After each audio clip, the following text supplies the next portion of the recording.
Juri tutual Lakwed TV. Ya yom tutual merwate keritin. Ya yewe gawachi angeyo ni no iron beru kanano video mama part gili eni. And I'm here for tutual ni yer Lakwed TV. And of course Nya Steve. What he done actually Duan Luak kaminoni wanywa ma Paul gitutual. Tien what he praises beauty salon in main market. Okay? Yeah, what he la pen ma check tutual. Work man.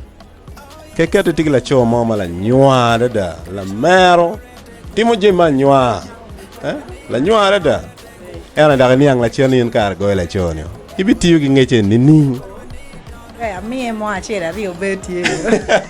ke wa ka nge go ibi mie mo ni no lep mani ninga no ingeti anywa ba cho mo kene tie ma pekanye. Yeah. So mukene to beru kono ti la mere a mere bi da nyueri pe gori gi mukene biyo ya bulwenye kumi so ga ni ani agui yo ke be cha bulwenye ko mere agui do but ini ngene cho me pe go ge to do nga biyo ya bulwenye ko na ti bulwenye ko me defending kuma pia ni ni ang fura ni ani ini go eno ora long no pe ngeyo ibi chulo ko ne ni all that time my beru ka bal ne ma pe ngeyo ni go la chon na lwen be tio di me wen so gana be me ti me romo lo kere karo niang como tempor la ina rio mo gwenyo lo ken la choma la nywa gida ko maniang pe yor gere am ya de yele do I cha oningo como po mer manana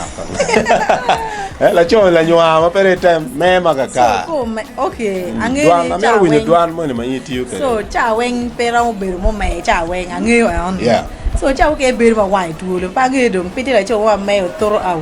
so ko me ka ne no me ma gire of course ro go ne ro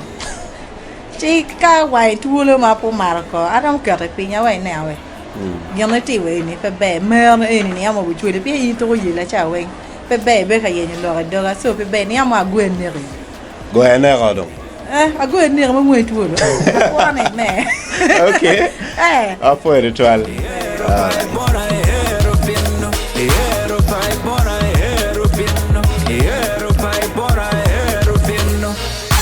Acholi,